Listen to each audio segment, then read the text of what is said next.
What's good, y'all? My name is Dylan Green, and this is Real Notes, a space dedicated to blurring the cultural and artistic lines between rap and film. I'm here to chop it up with everyone from rappers and producers to journalists and video directors about their relationship to movies and how, if at all, film inspires their craft.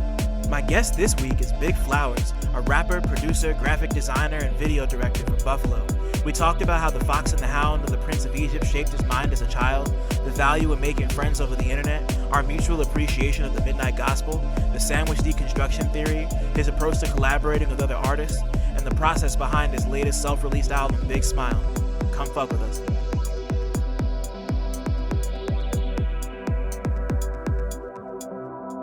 But yeah, no, I think that what Yachty did as opposed to like someone like Lil Pump, who kind of is just like dead career-wise now, is that he allowed himself to keep building off of himself as opposed to biting on some sort of like moment, and it opens that door for being a career artist. And you look at people like, I know it's fucking weird to consider like to relate like Yachty to like Woods or Lucid, but you look at like, you know, Arm & Hammer, right?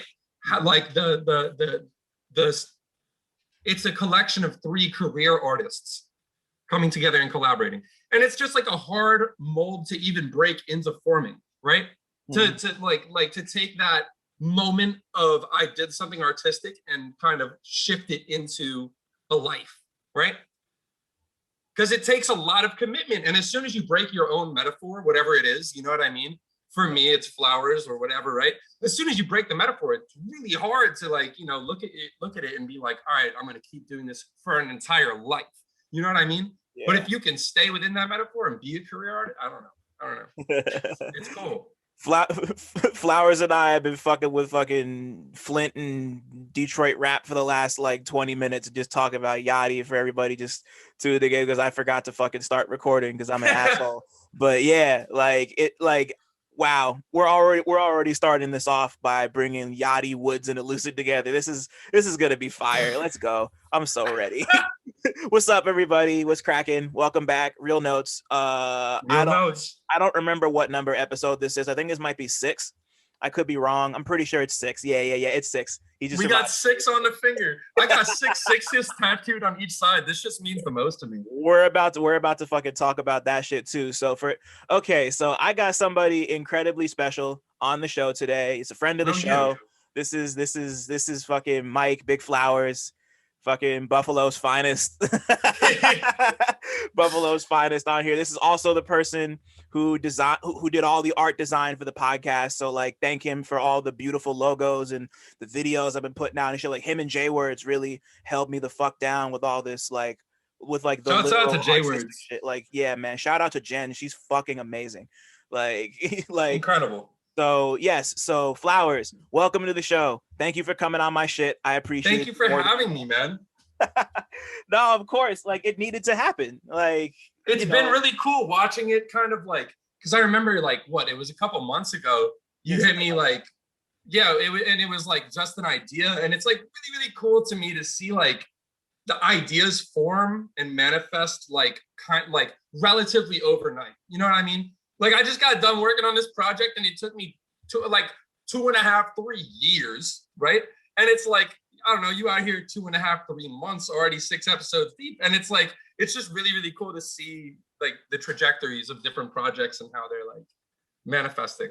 Yeah, especially considering the handful of hands that went into making it possible. Because I remember you reached out to me after I wrote my piece about Doom, which I really appreciated because that was beautiful. Like really, thank you. That was really special to me. And you were just like, hey, like if you need help with any graphics for the podcast, hit me. I was like, or for the newsletter. I was like, oh, okay, cool. And then it just kind of worked from there. And like you just so happened to have already been working with Arm & Hammer, and I was like, wow, like okay, like shit.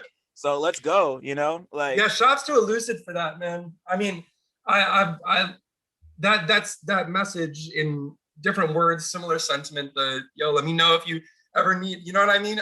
That message, I can't imagine how many times I've sent that message. You know what I mean? Like yeah. But I think that it's just important to like, you know, be heard, right? Just like if I'm like, because I feel like I'm doing something that's like cool. I don't know. I won't say it's like groundbreaking, like revolutionary, whatever. Like I'm not jacking myself like that, but I think it's cool. Otherwise, I wouldn't be doing it. So, and it's just like, if I think what you're doing is cool, which I do, I'm gonna take the time to like reach out and see if there's a symbiosis that we can reach. And I think, yeah, like 2 years ago, same with Jen J-Words. Like I remember I sent that out. There was somewhere deep in the vault. There's like a edit of, let me see if I can pull it up.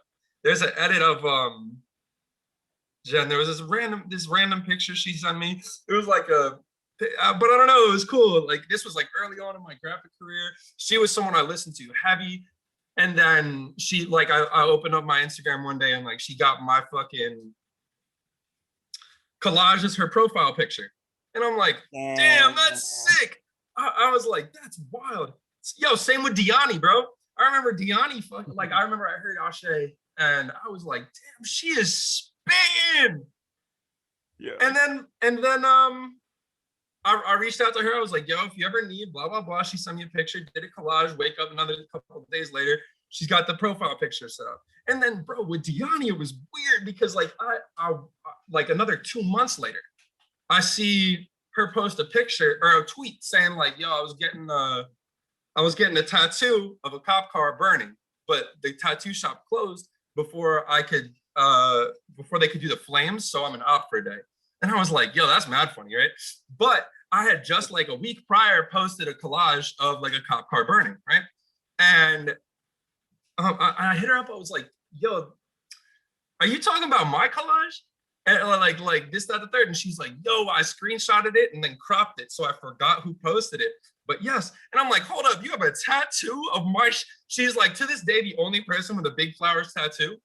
And like, yo, that shit, that's crazy to me. You know what I mean? That's like wild, son. Yeah, right? I can't even imagine. And yeah, before I forget, like we really gotta roll out the resume real quick. You're a rapper, you're a producer, you're a fucking graphic designer, you're a fucking video director. Like you do it all, bro. Like you're like all over the place, especially now. Like, but like we're gonna get into all of that in a little while. So I want to start this off with the same question that I ask everybody when I do this shit. So when was the first time that you went to the movies?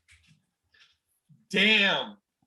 First time I went to the, and I knew this was coming too, but it still just hit me. You know what I mean? And I was like, dude, I was just listening to the Arm & Hammer episode this morning, and I was trying to think about like, what was the first time I went? And it was like, the first time I remember, I'll give you the first time I remember. Yeah, was because dude, the movies, like my mother, her mother has like this big thing with the movies. Like every Christmas, we always Christmas Eve always went to the movies, always, right? So I'm sure there are some I'm forgetting, but the first one I really remember, the first experience I really remember was the first Harry Potter movie. And that was an interesting aspect because I remember going to, not even making it to the movie, and like we went to the store early to get candy, and I ate like a whole box of Twizzlers before we even got to the fucking movie theater, and I was like throwing up outside. But then I remember like still seeing the movie. You know what I mean? It was good. It was either that or Prince of Egypt. Wow, that's a throwback right there. Bro, so Prince of Egypt, yeah, I think it was Prince of Egypt. This one I remember too, bro. The Prince of Egypt one was crazy because I remember being terrified. I was so scared of Prince of Egypt, bro. They was killing people left and right. Yeah, true. I remember one scene where the dude got thrown off the top of a temple, like working on the temple. The guy just pushed him off. I was like, oh no. Yeah. And I was like bugging, and I was like, yo, mom, I gotta go. I gotta get out of here, you know? And A Bug's Life or Ants, one of the two was playing in another theater, and we tipped to that. Yo, so first off, the one part of Prince of Egypt that I always remember that scared me was when like the hieroglyphics were kind of coming to life, and like there was one where like the pharaoh was throwing it was like throwing baby Moses into the water. Like that shit terrified me as a kid. Oh yeah. And then years later, I realized that like Val Kilmer voiced Moses, and I'm like, wait a minute, like these people are like like all these people are like Egyptian and they're like very or no, they're not necessarily Egyptian, but like they were just very dark. And I'm like, why is Val Kilmer, like, why is Batman voicing Moses right now? Like, I remember like Dude, having but I that mean thought, that like, what's happening here? that happened. I mean, that because that movie was made like either late 90s or very early 2000s. I'm pretty sure it was and the 90s. Yeah, and like, dude, I mean, at that time, especially with animation, you know what I mean? I mean, we're a couple decades removed from like generally accepted blackface. You know what I mean? And so it's just like, and I mean, you had that happening a lot, right? Yeah. Like with animation. I mean, video games too. Dude, video games. I mean, there was that one dude that voiced Nathan Drake that voiced literally like every character you can imagine. Nolan he North? did like Ratchet. Yeah, I'm not saying that he did that. I'm not saying he did any like audible blackface, this, that, the third. Right. I'm just saying like you have these voice actors who do like thousands of roles. You know what I mean? And somewhere along the line that probably happens a lot, you know? Yeah. Because the one that I think of that's the most recent was on Big Mouth when they had Jenny Slate voicing the biracial girl Missy, and I didn't realize I didn't realize that she was a white lady until like I think into season 2, and I was like and then like for anybody else who watches Big Mouth, season 3 is this whole moment where Missy is having this like she's like grappling with being biracial, and like she's like grappling with being biracial, and I'm like, there's a white lady doing this, and that makes me really that's weird. Like, but then they had already tried to address it because they hired a new voice actor to play Missy, but she only played her for the last 2 episodes of the season when the arc was already done. It was fucking weird, but strange. Yeah, I didn't really get into that show. I remember seeing a few episodes, but like it was not something that really, like, I don't know. I kind of fell out of that coming of age type of narrative. I feel it. Like I don't know. Like I'm trying to remember the last like Mob Psycho was probably the last like coming of age type of story that I like partook in. Mob Psycho. That anime is crazy. Yeah, Mob Psycho. I haven't seen all of it. I've seen enough of it to know that it's wild. It's wild. Yeah. Mob Psycho. Oh, I mean, all you need to see, bro, in my opinion, all you need to see is the intro, the animation in it, and like you can register it. You're like, all right, bet, good anime. You know what I mean? Yep. Like something to come back to eventually, you know? Yeah. Like, because dude, with anything consumable on a sensory level, I need time. You know what I mean? There's so much stuff always coming out. I remember Theravada said it in one of his Instagram lives. It was something along the lines of, I didn't hear your music. Like I don't care if you're my best friend. I didn't, you know what I mean? Like, I'm busy. I registered it. I probably shared it on the story too. And I registered it as something I need to come back to. Yeah. But I didn't listen to it yet. Like I remember and I think that's like something so important to know with movies, this, that, the third. There are movies like, you just sent me some movies the other day from like, when was Ichi the Killer? That was like late 90s? Audition was definitely late. Yeah. Audition was late 90s. I feel like Ichi the Killer was maybe early 2000s, like maybe like 2000. Like 2001? Maybe. I can actually something like that.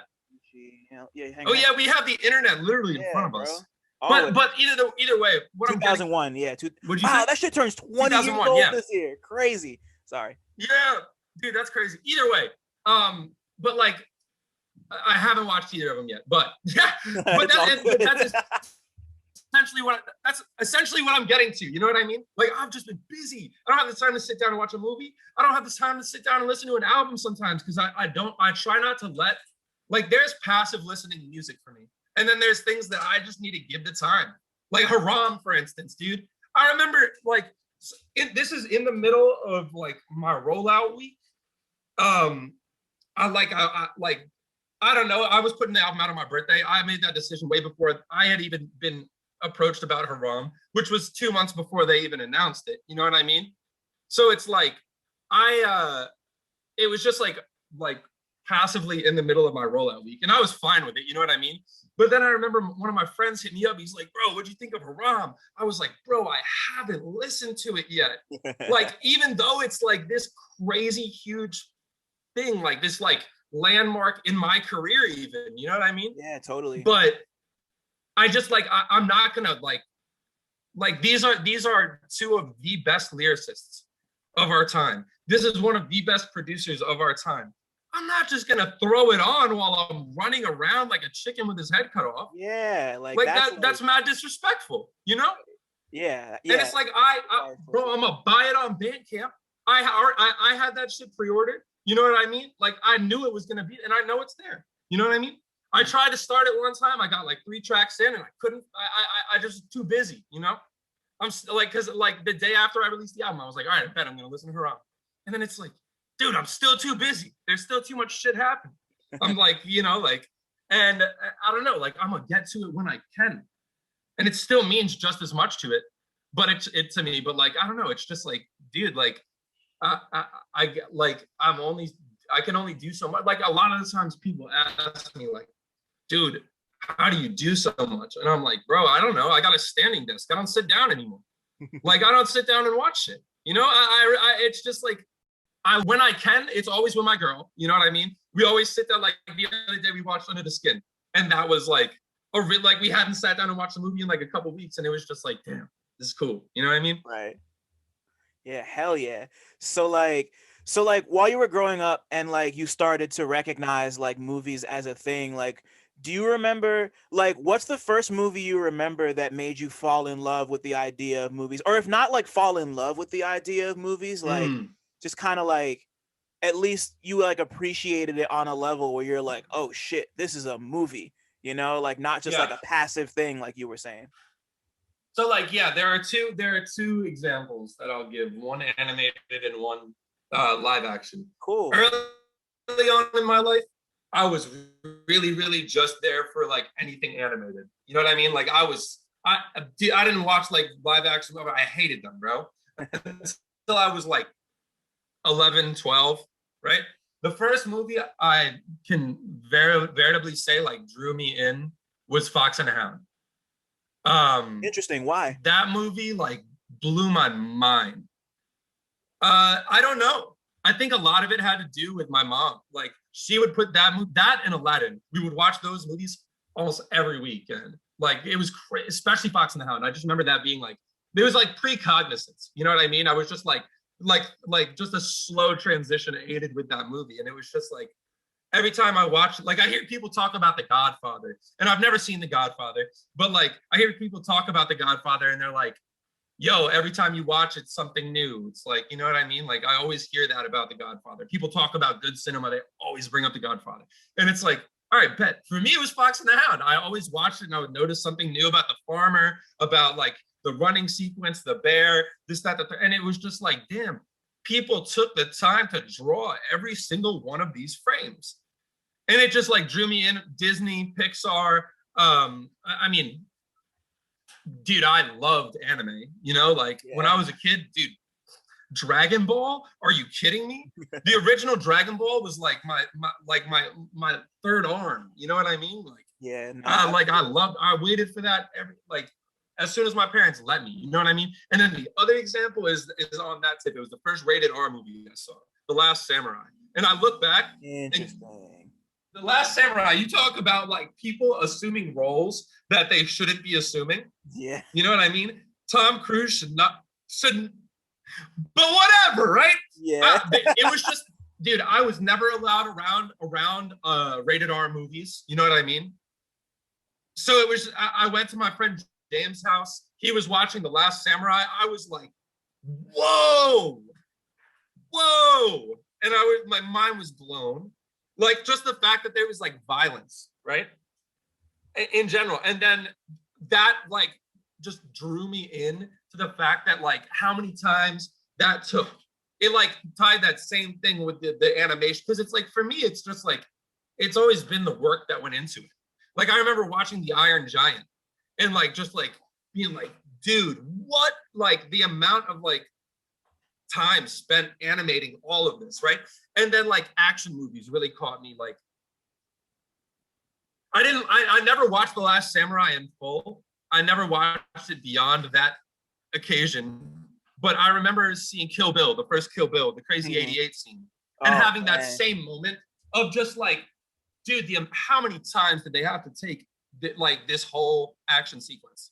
Nah, like the technique is just like the technique behind making a movie and like all the and like not even just like composing a shot, but like all the people who have to like put together outfits for that, and like the gore people, and like all the gaffers who have to put down like the sound stuff, and like and just the light things, and like and then like when you go back to animation, you just think like all the different people who have to draw like just like it's big felt on the whole like watching stuff drawn, and it's like and then you have Quentin Tarantino, you know what I mean?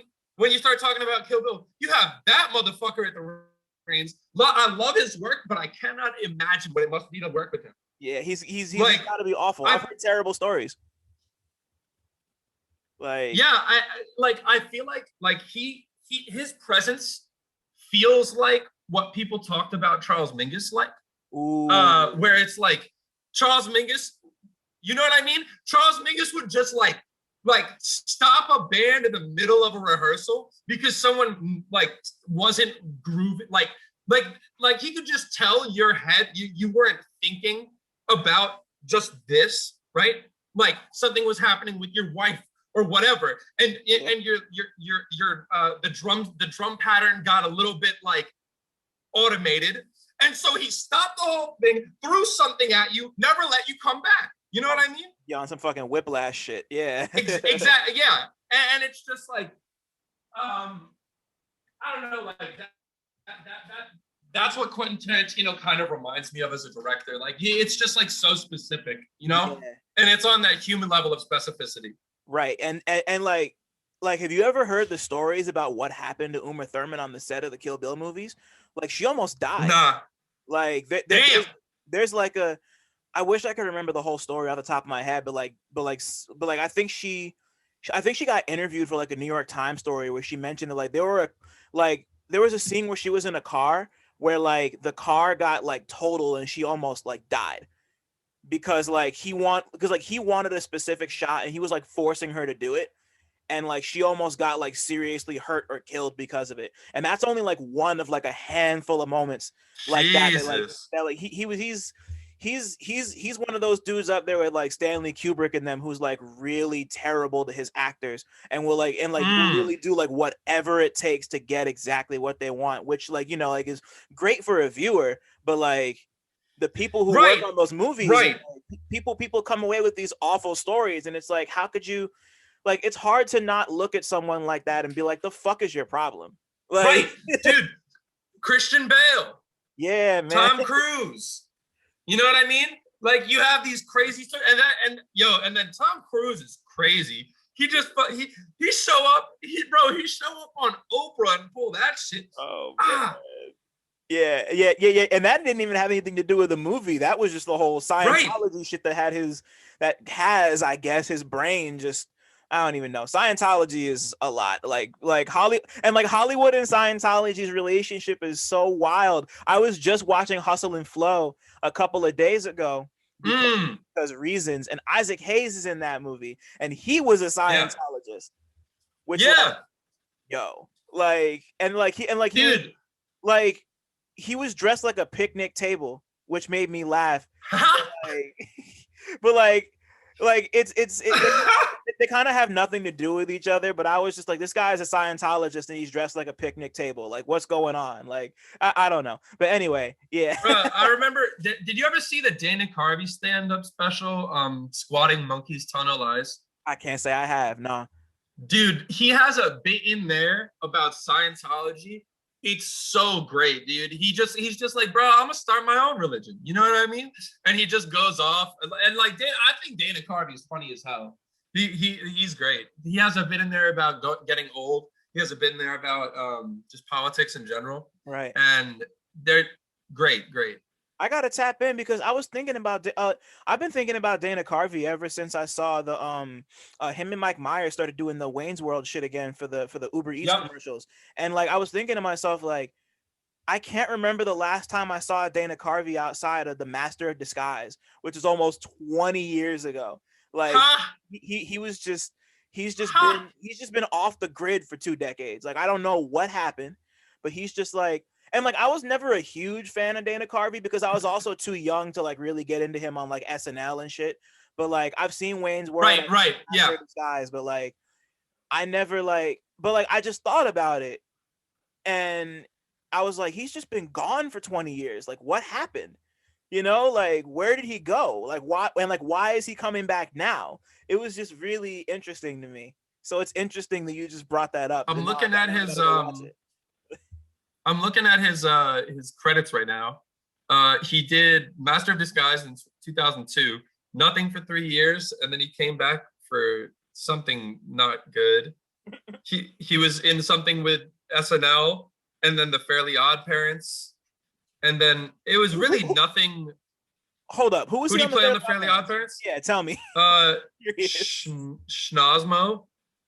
Okay. Yeah. I That don't might, remember this. I yeah, don't remember it. You know what I either. mean? That might, yeah. Apparently, he was in Rick and Morty too. Who was he on Rick and Anatomy Morty? Park.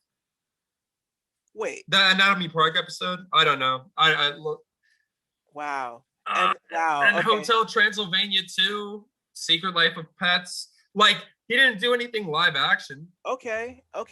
So he hasn't been gone, but like, wow, that's interesting. He just like made a pivot to voice acting. Like, wow, yeah. Like, Yeah, I like I would be interested in hearing about what's going on with Dana Carvey because like he's just, I yeah. I feel like he lived an interesting life, maybe. I'm gonna see if I can find Squatting Um, Monkeys Tunnel Eyes. But either way, fire. So okay, so like you're growing up and you're kind of like recognizing all of this stuff.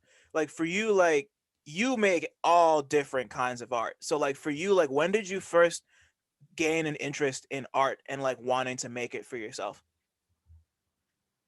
so I put in the Zoom chat the Dana Carvey thing. Sorry. But the first time I like you said the first time I really like figured I wanted to like do art for myself. Yeah, and like you could even be a little more specific about Mm. like when you first like started to appreciate art and like really want, Mm. so like I guess it's like a two-part question. Just like when did you first start to appreciate it and then when did you start wanting to make it? So like I mean I remember growing up with my mom played the piano. And like she really held my mom had a wild upbringing. I'm not going to get into it, but like Right. she just like was very sentimentally attached to like very like certain things. Like the piano was one of them, right?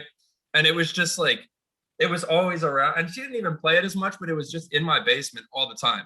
And so I would end up playing it. Just not the third. My mom would then come around and be like, "No, you do this." You know what I mean? She taught me how to play piano when I was younger, and it was like again passive art to me. Like, or it wasn't art. It was just like passive techniques, right? Like for so long, right? It wasn't expressive. It was just math, right? And a lot of art existed in that fashion for me until I realized that I was good at trumpet. Like I remember I picked up the trumpet at like 12 and or not at 12. I picked up the trumpet like 9, but like somewhere around 12, I like remember like I was in some lesson with a bunch of kids and I was the only one that was able to hit like some crazy ass note. And then it just like kind of broke this mold open for me of just like, oh damn, I can do things with this. This is not just like me playing around, like right? Like there's something here, right? And I remember going home there, and that was like one of the first times I ever really practiced at home. And it wasn't like practicing like I was supposed to. It was just me playing around with the trumpet, right? Right. Like figuring out what I can do with this, starting to express myself. And then like a year or two later, I got a guitar, and that was like the biggest like moment for me of I started to write songs, right? And that at like 15, 16, something like that. And since then it's been that was like the pivotal moment for me getting a guitar. And I didn't use it. It's funny because I didn't really use it for like a year. And then I went to one guitar lesson, never went back because it was just too, like, I don't like that whole music theory kind of approach to it, especially not the Anglo-centric, like Anglo-linear, whatever you want to call it, that type of music theory. Yeah. That's another point we can get into, but I'm going to try not to tangent too much. Yeah. But yeah, like, I think that and then, yeah, I don't know. That was like a really, really pivotal moment. The guitar thing. That's writing like, yeah. Right. No, I didn't mean to cut you off. That's interesting, because like, so it all really started with music for you, is what you're saying. Always, yeah. Yeah. So that was the biggest thing for me growing up. Like, music was like, because I could just close my eyes and not be where I was, you know? Like, and it was just like everyone, the amount of people that had a story to tell, and they were all kind of similar, but they all had their own kind of flavor to it, you know? It was just interesting. There are other people that kind of felt the way that you felt. And I think that music is one of the easier media to digest on that level of relation, like, to the person making it. Like, you can relate to what a lot of people are just saying, because especially with hip hop, it's just like speaking from the heart. You know what I mean? Yeah. And you could hear. I remember the first time I heard Doom in like 2005. Whenever, what's it called? Danger Doom dropped. 05, 06, maybe 04. No. That, 05. I lied. 05. Yeah. So it's like, I remember when I first heard that was like one of the first times. That year was like the first year I really like embraced hip hop. Like that, and that song. It sounds superficial, but like that song that Gorillaz did, you know. That's not superficial at all. Right, Feel Good Inc., bro. I'm telling you, like, that song. And what was the song off of Danger Doom? Benzie Box with CeeLo Green, right? With CeeLo, yeah.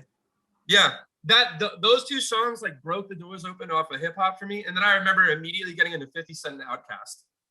Like, yeah, and like, I mean, that was like a few years, probably. Yeah, like that was like 3-4 years prior to me getting into guitar too. So it's like that mixed with, and that's why I love mixing those two, like just acoustic guitar and rapping. Right. Shit is great. So then, I mean, you already kind of explained it, but like, could you elaborate a little bit about like when you first decided you wanted to start making music? Like oh, sure. Yeah. So it's funny, like the first couple times I made music, like, and said it was something I did, I didn't commit to it, you know? And like it was a band format of things. I'm not going to say the names of the bands because they're like, you know, I didn't commit, you know what I mean? I don't want people to hear that. That's not me, you know, and in my fullest, like, right? But like, one was like a blues type, kind of like I hate trying to put into word because it was literally like we were kind of like, I don't know, I'm like it was somewhere between Arctic Monkeys and Pink Floyd in intent. In intent, you know what I mean? I'm not saying we sounded like that. That shit was garbage. But I didn't commit, you know, and the other one was like a grunge project. But yeah, I mean, like, it was definitely when I was like 16, 17, and then I stopped because it was like hard and I just didn't give a fuck, you know what I mean? I was like in the midst of being suicidal. I didn't really care about like doing things, you know what I mean? So it was just like, I at a certain point, I mean, I was like grappling with that. And then I started making beats back in like 2014, 2015, something like that. And that was like me like exiting that phase of like heavy depression, adolescent depression. And that was like when I like got back into the idea of like making music. Cause it was like the idea of bands had kind of like drawn sour for me. The impracticality of live instrumentals in the living scenario that I was in, you know what I mean? It just like sure, I could like try and like have like this like insane decibel level band practice once a week wherever we can, you know what I mean? And like lug like however many pounds of gear every week. Or I could like, you know, download GarageBand on my phone for $5, have a pair of Apple headphones, and literally be able to make music wherever I am. And then I spent like 3.5 years making beats on my iPhone. And then last year I got Ableton and like an actual keyboard, this, that, the third. But it's like, it took me a fucking while to feel like it was something that I could like justify spending money on. And so it's like been this passive process of like, yeah, I'll make music. You know what I mean?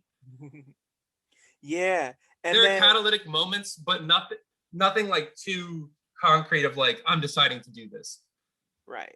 And like obviously you're more committed to it now than you were then. Because like, yeah. I mean, it's just like life allowed it. You know what I mean? Mm-hmm. Back in the time that I was doing it originally with bands, this, that, the third, life could have allowed it, but I didn't allow life to allow it. You know what I mean? I was too lazy. I would this, that, whatever, right? Now it's like I'm just fucking working. You know what I mean? Like I have to, otherwise I get bored and then I get depressed again. And it's a terrible cycle. So I just stay busy, right? And I've been broke so long. I'm still broke. You know what I mean? In a relative scheme, I'm not as broke as I used to be, which is great, but I'm still broke. You know what I mean? Yeah, baby steps. Right, exactly. But what I'm getting at is I understand not having the money to throw for something, and I like doing art. And so like when people hit me up for album art, I was like, bro, it's cool. You don't like, I know what I'm worth. My art, I know what my creation is worth. So I'm not gonna like change the price for it, right? But I'm down to barter that because what you do is worth something too.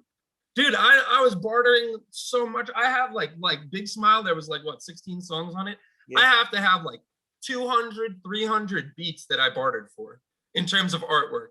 You know what I mean? Where it's just like, I'll send you like a full album cover, track list, promotional post, whatever, right? You send me like 10 beats.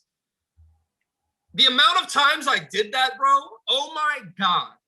And I have hundreds of beats. And it's, I don't think I'll ever be able to listen to all of them. And it's crazy, like, but it's like the value exists in that sphere. And I also think it opens up conversation. It like this kind of like essence of like the quote unquote transaction isn't done. You know what I mean? Right. It becomes a relationship and not just a transaction. And that's the thing. Yes, that's what I'm getting at. Like, yeah, exactly. Like that's, like that's currency. Like relationships are currency, especially now, especially when you don't have especially when you don't necessarily have the money or resources that you want or need. Like knowing people makes moving around easier.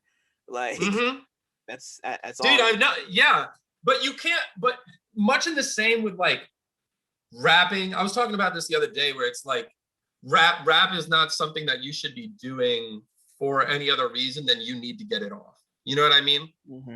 Like if you're doing it for ulterior motives, like if you're rapping for a compulsory, like just to rap, it kind of, I don't know, right? Like you can tell. I'm not even going to say it's good, bad, whatever, right? It's there's just a different flavor to it, you know? And I think the same goes into networking. You can tell when someone's networking to network. And then there's like this type of passive networking that happens when you're just doing your thing, you're being open about it, and you're being receptive to other people trying to enter that sphere with you. You know what I mean? Yeah. And I don't know, like there's something so terminally like undesirable about like that networking to network. Like, let's just like follow each other because we both, you know what I mean? Like,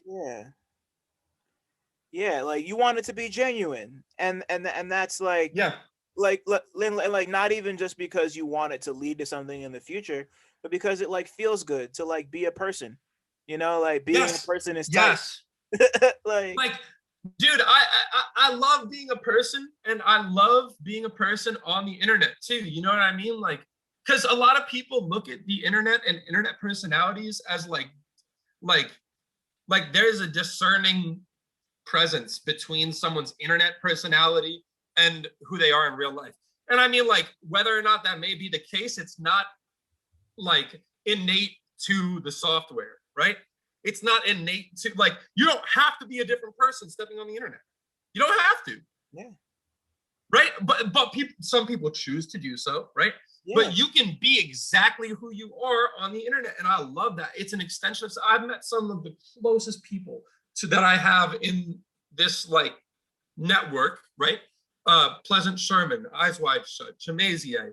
I don't think I've like, it's just like, I don't know. I can't go to Dallas every fucking weekend, right? But the internet's there, right?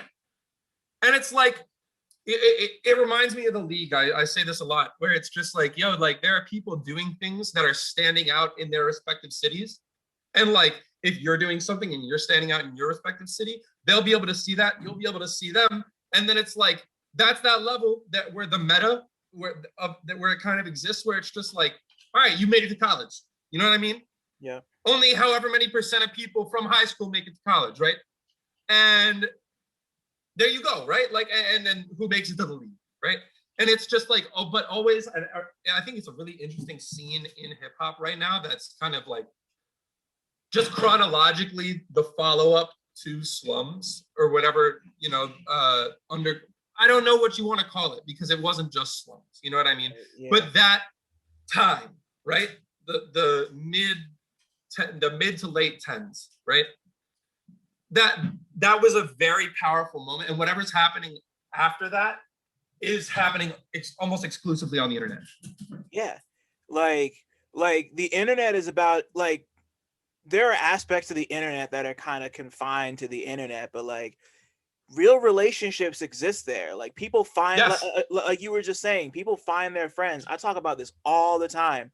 Like the internet is real. People don't think it's real, and yeah, like trending. And that's on them. But like it's like the shit is real. Like people forge connections on there. Like music gets discovered on there. Like news and like events happen on the internet. You know, like you are who you are in real life because of the internet. Yeah. And it's like I love this notion of like because I know what you're talking about, where people like to minimize the internet into some like compartmentalized thing that exists elsewhere. Yeah. Just philosophically. Meanwhile, the internet is passing through your body every moment of your life. Yeah. Like legitimately, like wireless fiber optics, 3G, LTE, whatever. Those entities, those phenomena are passing through your fucking body. If they're reaching your wireless device, which you're holding, it's reaching you too. You know what I mean? Uh-huh. And so it's like, very legitimately, there's two German words that relate to that. Umwelt and Umgebung. I don't remember which one is which, but one of them is like what you as a receiver can receive, or a perceiver can perceive, whatever, right? And like a perceiver can be a human or like an AM radio, right? AM radio, it's Umgebung. I believe Umgebung is the one that's specific to the perceiver. It's Umgebung is just AM radio frequencies. We programmed it to only pick up AM radio frequencies. For us, it's whatever senses we have, right? The 5 ones that we talk about, and then like that kind of spiritual sense and that like connective sense between humans, right? And that's our Umgebung. And then the Umwelt is the AM radio, ultraviolet, literally everything that exists ever, right? And Wi-Fi is in there, right? 3G is in there. CNN is in, you know what I mean? Like everything exists in there. And it's just a matter of what you're picking up, right? So, and we were talking about, why did I get on that? Fuck. Oh, Wi-Fi passing. Oh, the internet, right? It's so real. Like the internet is nature. This computer is nature. You know what I mean? Like, why is it this like people let it become this behemoth of a metaphor, right? It doesn't need to be. It can be a tool. It can be like kind of like symbiotic with the progression of human technology, and like kind of like integral towards like the syndication between technology and like recovering the health of the planet. You know what I mean? Mm-hmm. But if you look at it like this thing that exists outside of your existence, that just like that you tap into when you pick up your phone, it breaks. You know what I mean? Yep. Kim Kardashian doesn't break the internet. You break the internet. Yeah, there you go. That's facts. Wow. That's amazing. Yeah, wow.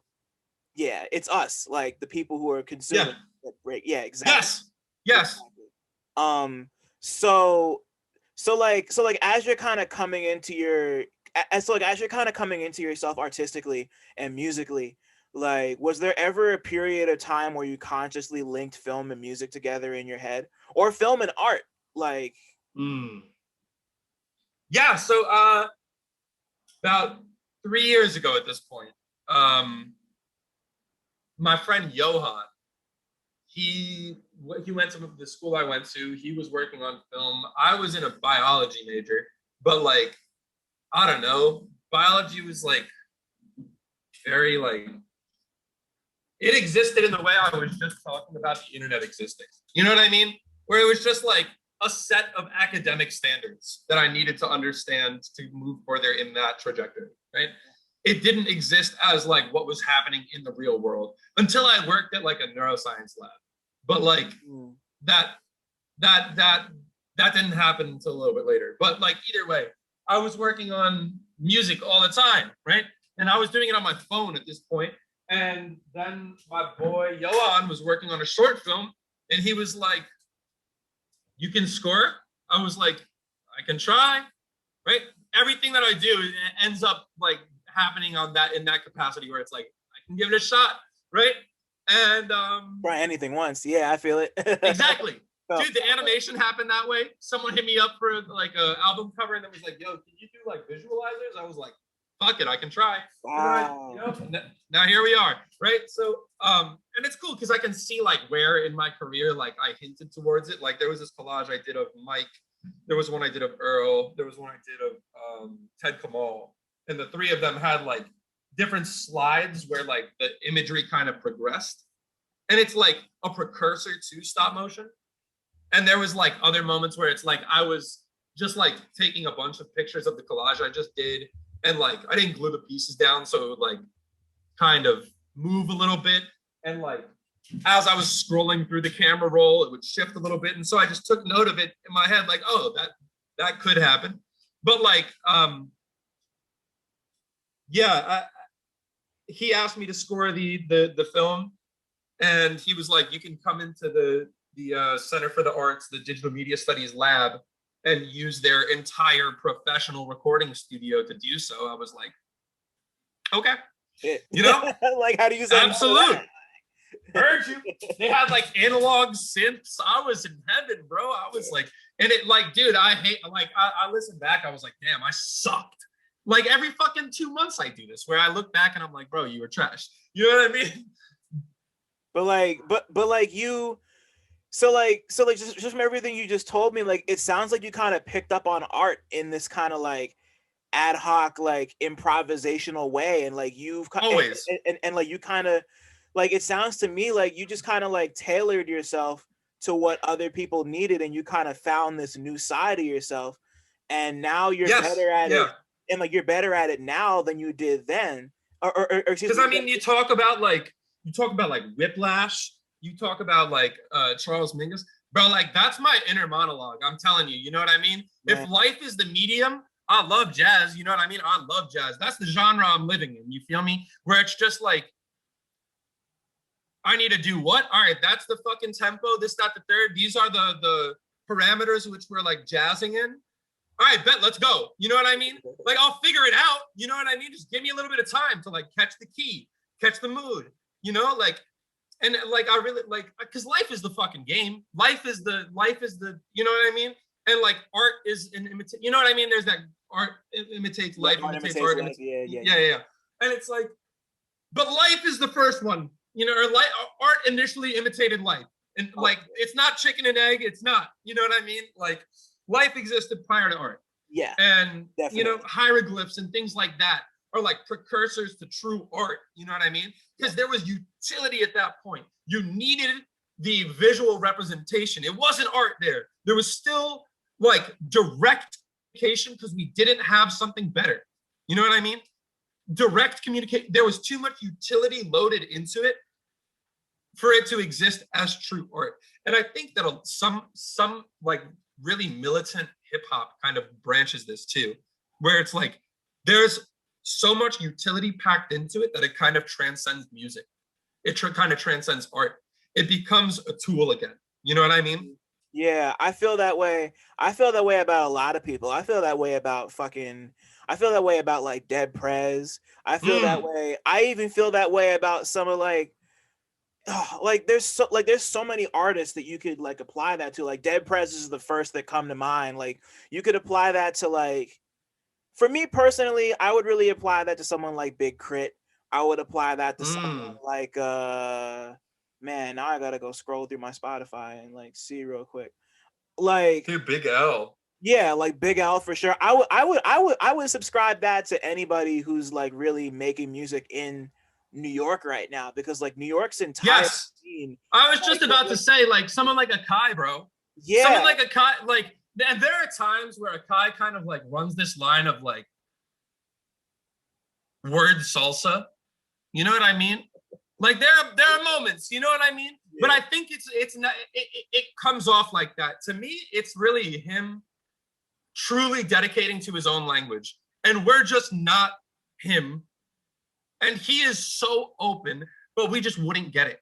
You know what I mean? Yeah, if we weren't, and that's what I love about Akai's music, because it's like that dude is like, I mean, he releases so much of it, and he's so honest, and the metaphors are so intricate, and the words are so complex a lot of the time. The rhyme schemes are so complex, and he's doing it all so fast. Yeah.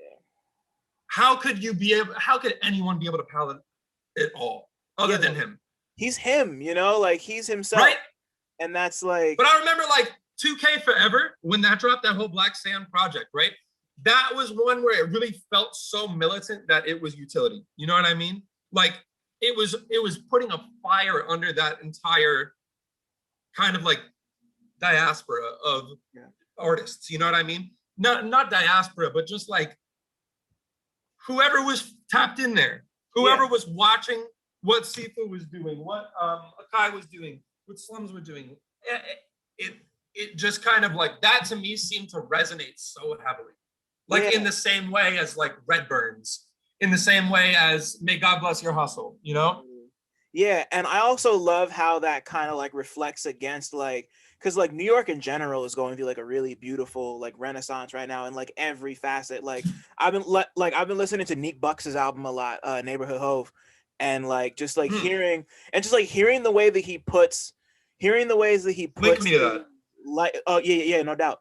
Like hearing the way that he puts his life experiences into music and just like communicates them in a way to just kind of reach out to people who have been through the same thing. Like I actually interviewed him a couple weeks ago, and I learned that when he was younger, he was involved in a shootout where a bullet wound up in the back of his head. He thought it had grazed his head, but it wound up in the back of his head. Like, and like he had like, so like this happened in 2011, and he had severe migraines for about 3 years, and he couldn't figure out why. So he went to the doctor, and the doctor, there was a bullet lodged in his skull. There was a bullet lodged at the base of his skull. It was inches away from the bone.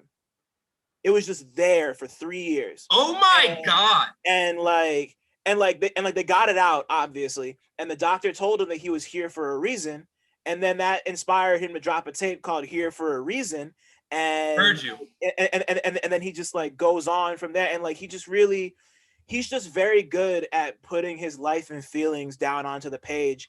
And like he's somebody who kind of falls into like the 50 Cent kind of like lineage of hard dudes who can like get melodic. And he like makes people like G Herbo and shit. I fuck with him. He's really tight. And yeah, I just love comparing stuff like that to stuff like what Mike's got going on. And like I love. Dude, you talk about that, like that translates directly to like Dean Spencer. You know what I mean? Bro, shout out to fucking like, Dean, son. Like, yeah, player to cry type beat. You know what I mean? Like, and I don't know, like that honesty, lyricism again, like so. But I don't know, like you see the correlations in the ways that these things kind of like built on top of each other. Because like, bro, you go back. There was this dude who was like chilling with me and my homies the other day that was like talking about like New Edition, like they were trash or something like that. What the and fuck? We were like, why? what?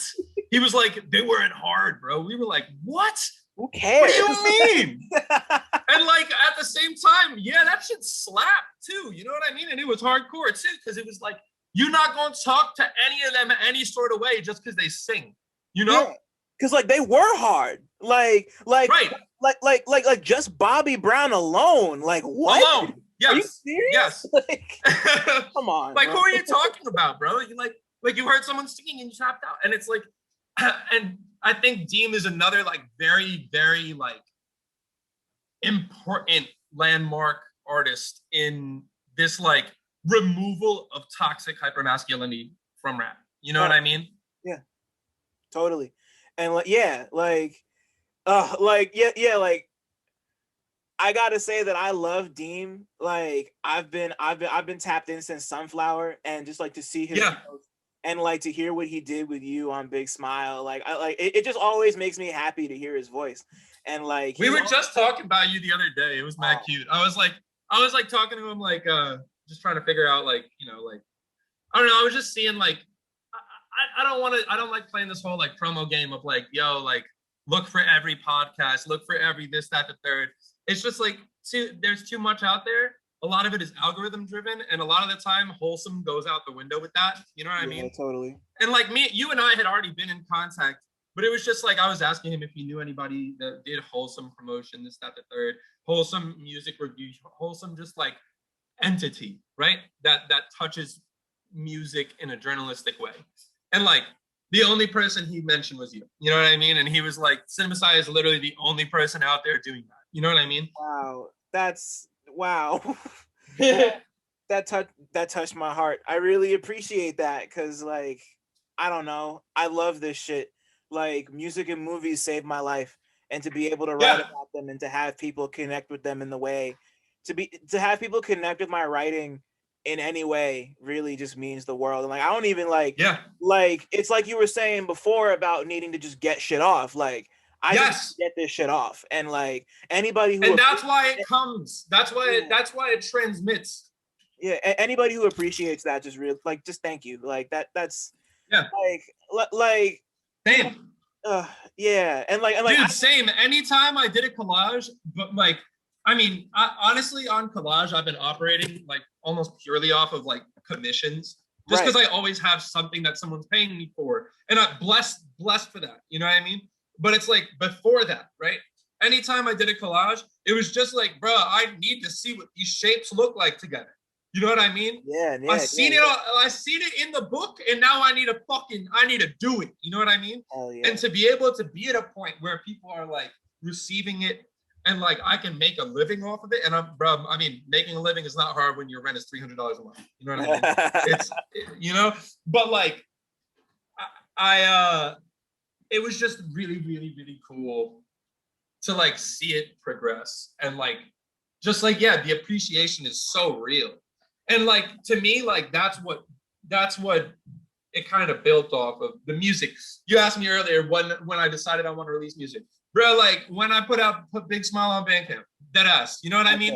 Like because it was an entirely passive process until then, where it was just like I was doing music. I mean, and it's funny because it's like I don't know, like I heard Sifu rapping back and whenever he dropped Ensley, and it was just like the craziest thing to me. What an amazing album. Right? Son. What a great album. And then you have the merch go on the store. I'm like, shit, I'm not in California. I can't go to and I mean, he was in New York a lot, but it was just like, I wasn't in the city all the time.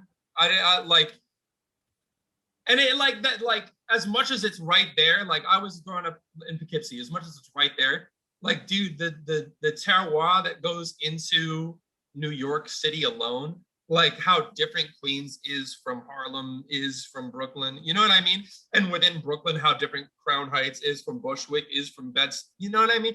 And it's like, I'm not gonna say that like I'm part of that scene, because I'm not, bro. And it's not like, and knowing that I'm not gonna try and be down there every weekend to catch it, you know what I mean? Because it's like there are things happening in Poughkeepsie that I want to be a part of. That's what's real in there for me. Totally. You know? That's crazy that you bring up Poughkeepsie because I went. Well, actually, no. Purchase isn't near Poughkeepsie, but I went to school at. Kind of. It's like kind of sort of close. I have one of my best friends is from that area because like that's where That's New Paltz, right? What? New Paltz? No. I mean like yeah, there's SUNY New Paltz, but like I'm trying to think of the there's a venue. There's a oh no, Purchase is in Purchase, New York.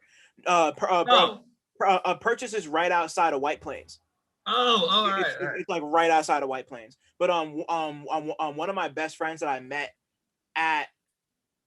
Oh, is he from Poughkeepsie? Oh, Adam, if you hear this, I'm sorry. I might have fucked up. Maybe you're not from Poughkeepsie, but he's from somewhere around there. And there's definitely a venue in Poughkeepsie. There's like a music venue there that I used to go to a lot. What are? Oh, was it the Chance? The Chance. It's the Chance. It's the fucking Chance. Yeah. Yeah, okay. Bro. The Adam is totally. Bro. Yeah. Upstairs from there, the Loft, dude. I played so many shows there. Wow. That's just, yeah. The first concert I ever went to was the Black Dahlia Murder at the Chance. That's crazy. Wow. I used to I knew a whole bunch of people at school who were in a ska band called Murdered by Scooter. Shout out. I've seen them. Wow, shout out to all of Murdered by Scooter, bro. Yo, that's crazy. And like, I used to love ska. Streetlight Manifesto was my favorite band. So I have the Streetlight logo tattooed on my arm. Incredible. I fuck with Streetlight Manifesto. That's crazy. Wow. I don't like them anymore, but I have a tattoo. You know what I mean? That shit is so annoying. Wow, bro. That's unfortunate. They sold the fuck out though. They sold the fuck out, bro. I remember them. Oh, we're breaking up. And then they had like these 2 shows in Sayersville, right? And they like their last 2 shows ever, 2 nights in a row. They played their whole discography. Bro, I had to have dropped close to like $300-$400 when I was younger too. Damn. When I was younger too, and it like was just like a lot out of pocket for me at the time, right? To go support them, buy merch, be there, and this, that, the third, right? And then like 6 months later, they were on a festival. I was like, you assholes, y'all suck. Mars Volta too. They're coming back, but at least they waited a couple years. I'm gonna listen to the Mars Volta album. I will. The Streetlight, no. I don't give a fuck anymore. All I'm gonna say is like they're not ska, but all of them are better than 30 Seconds to Mars because fuck Jared Leto, son.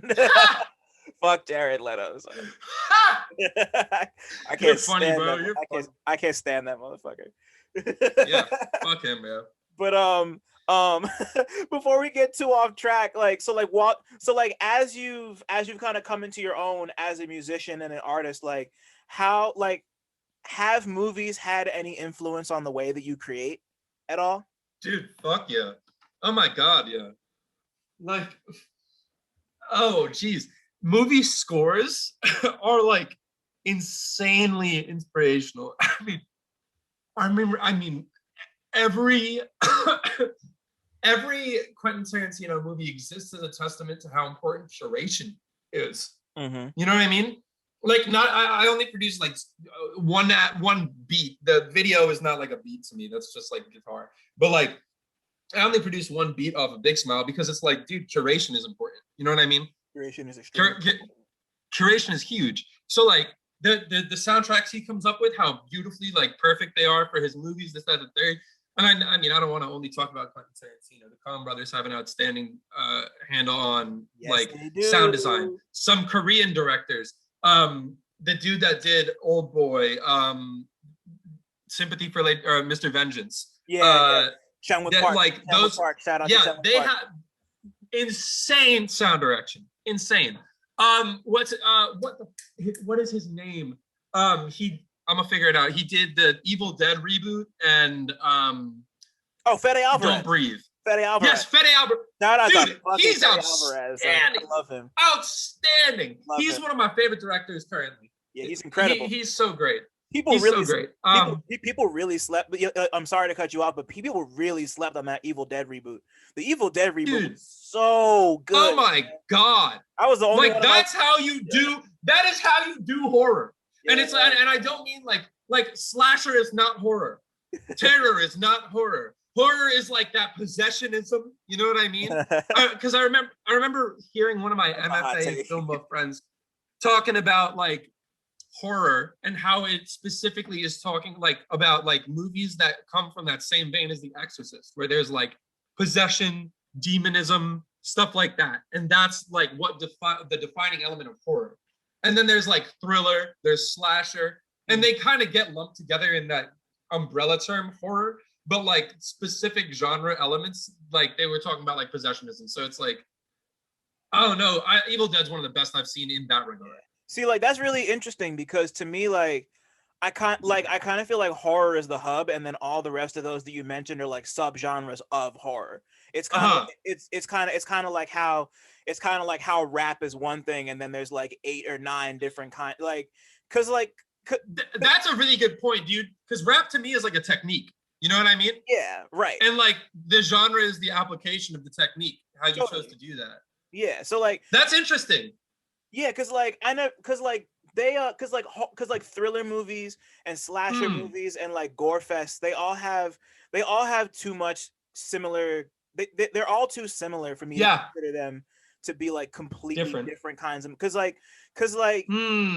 can look at a movie like The Exorcist and look at a movie like either the original Evil Dead or the new one, and like they all share elements. Like there's some sort of encroaching feel. Like any movie that gives you an encroaching feeling of dread is usually a kind of horror movie. Yes. Like, you could even look at something like Wall-E. Yeah, like Wall-E. Like I wouldn't exactly call it a like. It's not a horror movie, but it depends how you're watching it. If you're watching it as a cute kids movie about a robot falling in love, it's not a horror movie at all. You know what I mean? Right. But if you're watching it from like as a human, that shit's terrifying. It's a terrifying movie. Yeah, totally. Yeah. It's like that also brings sci-fi into it too, which makes it even more, because like sci-fi is even more of like a nebulous thing that nobody really has like a concrete definition for. Like like we nebular. Like we know the feeling and like the elements that make up what we would consider to be a sci-fi movie in the same way that we know and like we get the feeling of what a horror movie is. Like it can be those, right. And like there's abstracting that too. Like sci-fi, like if like you said, horror is like that feeling of dread, right? Yeah. Just that general feeling of dread. If sci-fi is just like taking what we actually have and just pushing it a step further, you know what I mean? Yeah. Just and like it's so difficult to like pin down what science fiction is, because people just think of it as like a movie that has something to do with science, but like not even, because like you mentioned Under the Skin earlier, like that's science fiction. Like that's science fiction. But every Marvel movie is a science fiction movie. Right. Exactly. But like it's weird because like I'm gonna put you on the spot. Tell me why Under the Skin is a science fiction movie. Like, could you tell? Like, because that void doesn't exist in real life. Yeah, it's metaphorical, sure, in a lot, but it doesn't exist. Marvel is science fiction because the human is the Fantastic Four Marvel. Yeah. The Human Torch. Nobody can do that.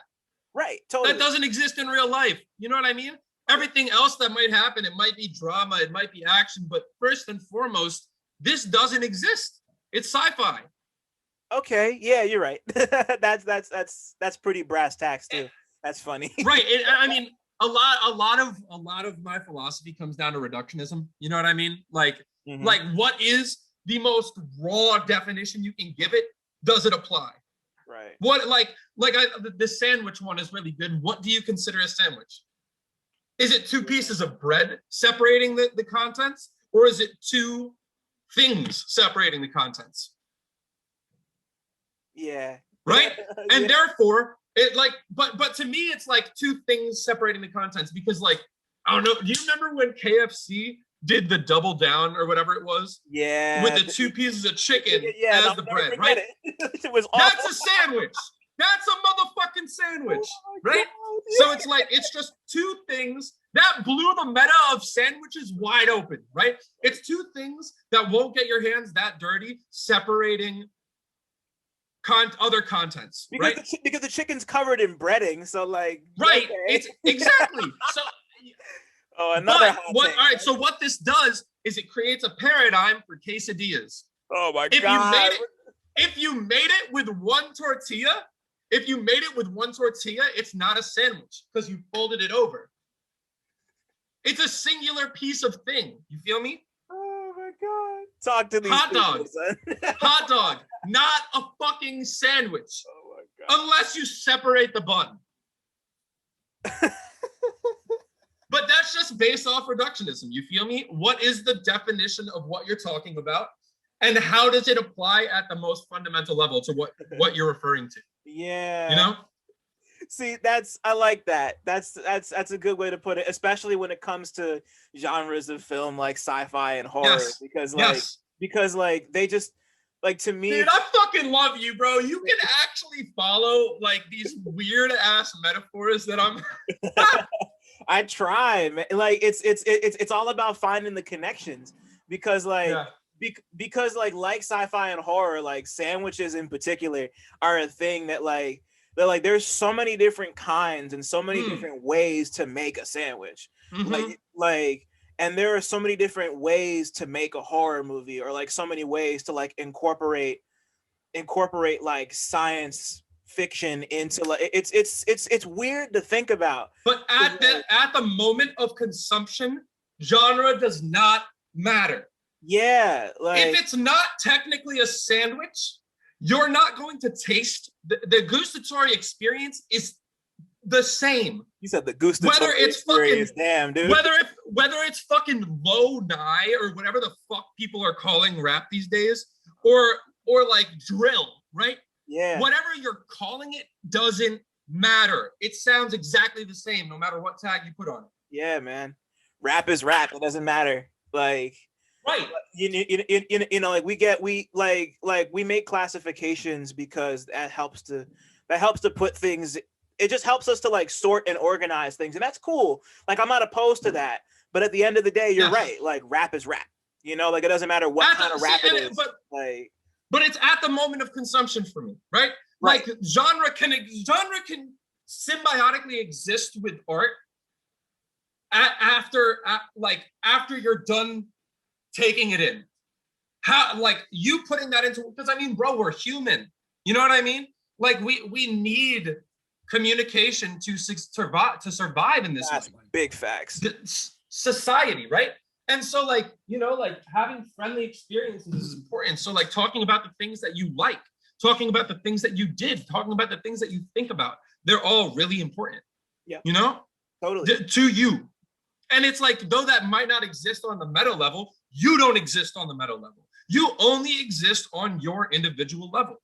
And though you can perceive the meta, that doesn't mean you exist there. You know what I mean? So it's like sharing that colloquial experience, right? Being important as that is, having a way to like put it into words. You know what I mean? Having a way to perceive what you need to perceive and actually be able to put it into words as a shared experience. I don't know. That's like fundamental. Wow. That's, you know?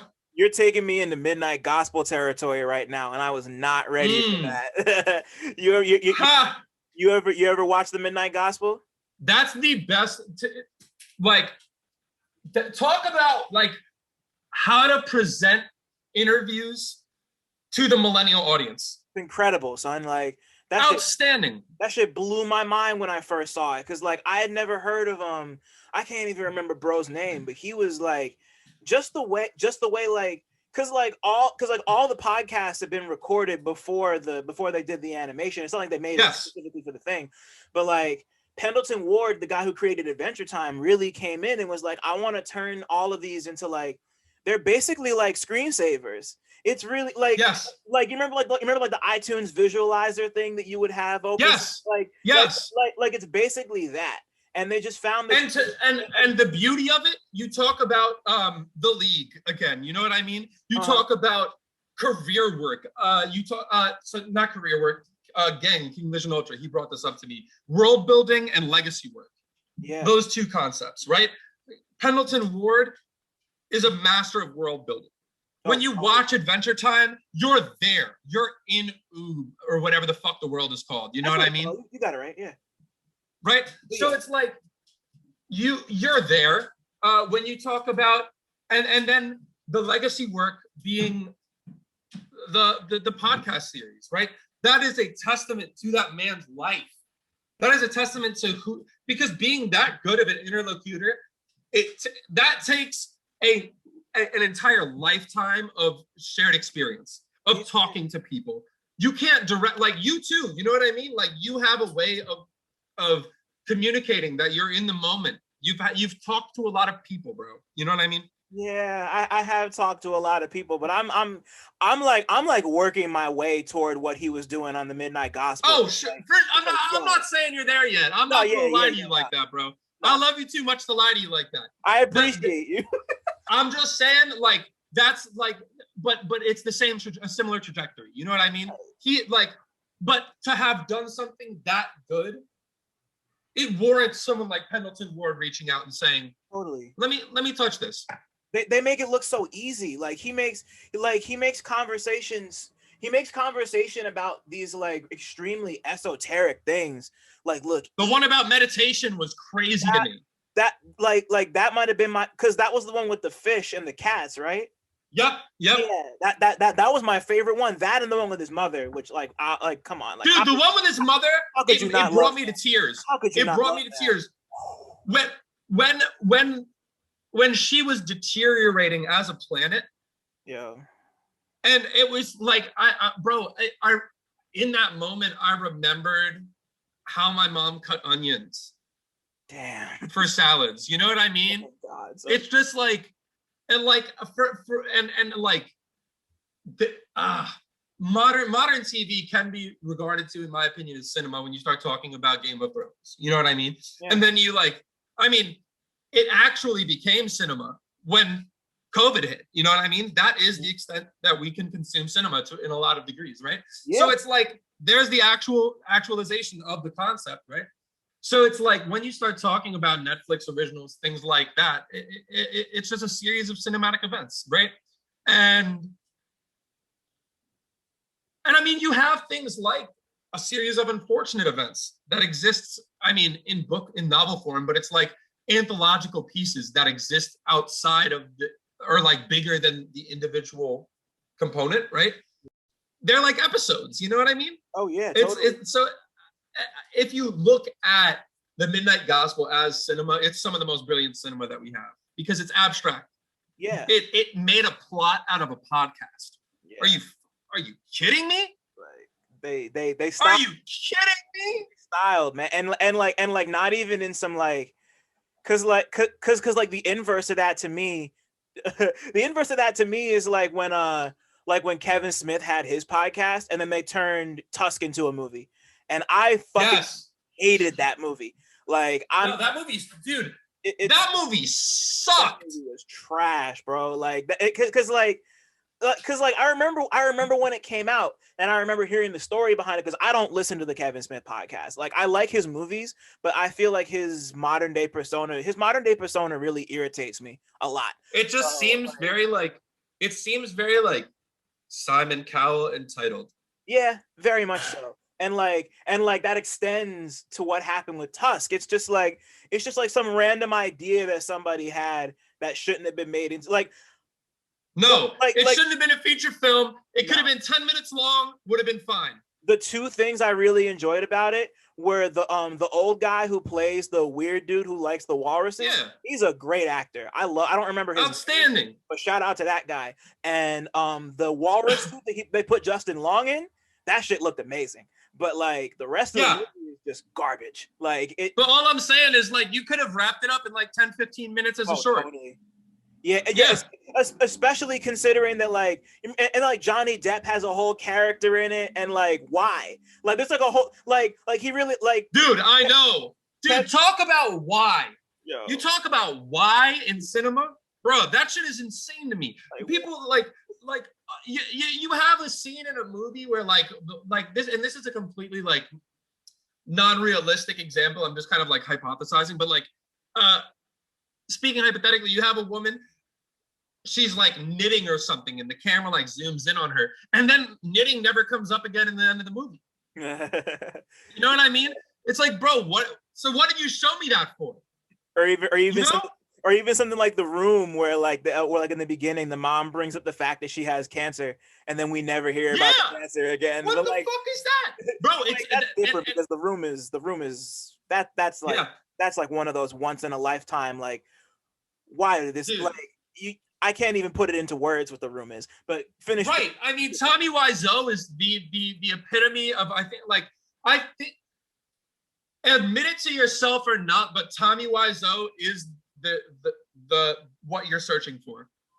In what sense? Not you, but people who are trying to brand themselves as a creative individual. Yeah, I got you. Tommy Wiseau. So many, like, it's such a cult classic that people just throw money at him for whatever he does. Yep. He can live off of his own name seamlessly off of whatever it is that he fucking did. You know what I mean? Yeah. And like he did it before, like Joe Rogan or whoever, and it was off of him just being as purely creative as he wanted to be. Tommy Wiseau is what you're searching for. He did it. You know what I mean? Yeah. Whether or not you think The Room is funny, stupid, whatever, he made it. Yeah. And like he could live off that for the rest of his life. Like, good for him. I really respect the hustle. I really do respect the hustle. Yeah. Like, that's a great point. That's a really great point. I love it. So let's bring this to the album. Let's bring this to Big Smile. So talk to me about so you were mentioning earlier like how this feels like. I mean, like, you didn't say this in these exact words, but it kind of feels like it just feels like this is your like here I am moment. This is like my like am I wrong in saying it? This kind of feels like you're. Yeah, I mean, Deem told me a couple months ago, like, all you need to worry about in terms of this album. I mean, the album was essentially done, and I didn't change too many things about it after this. I just added a couple songs. But what he said was like, the only thing you need to worry about on this album is introducing yourself. Like, just, this is who I am. This is what I do. And like, it just took me a while to feel comfortable saying that. You know what I mean? Mm-hmm. Like, I remember it was like 2014, 2013. I posted some video of myself rapping. I don't even know if it's whatever, right? You know? But since then, it's just been like, this is a technique, but how do I let it be me? You know what I mean? How can I actually channel myself through it, right? Because it's like, I've been decent at wordplay for some time, but it was always corny, you know? It was always just like, wordplay would exist as jokes to me. And I felt like that was bastardizing to rap. I mean, in hindsight, that's like why I would never release it. Like, that's just like, it just didn't feel right? And then, I don't know, at a certain point, I realized I just needed to like get to a point where I had my quote unquote own style, right?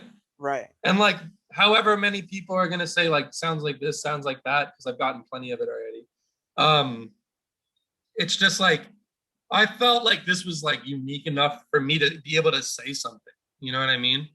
Just like, and I needed to get it off, right? I had these raps written and saved for some reason. I didn't know why. I bought a Pink Seafood feature like 2019, right? I remember, I started tapping into this, right? Like, I remember he dropped Ensley. I bought a shirt some months later, and he called me in the middle of like, I was walking to class one day, and I got a call from a random number, and I pick it up. I'm like, hello? And he's like, yo, this is Sifu. I just wanted to see if you got the shirt. I was like, what?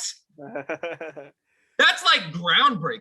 Yeah, you just call it, and I'm about to do the same thing. Word to him, like I'm just waiting for like merch orders to stop like coming through or whatever. And I don't know, like that touched me, bro. Like that really like, and then at that moment I knew I wanted to get a feature from him, and I talked to him about it like here, there, and I had beats here and there, and then eventually my friend Sen, my ride or die, my boy Sen, he sent me a beat, and I was like, oh, I think this is the one, and I sent it to Liv. This was like April 2019, I think. And he hit me and he was like, yeah, this is the one, right? And I threw down for it.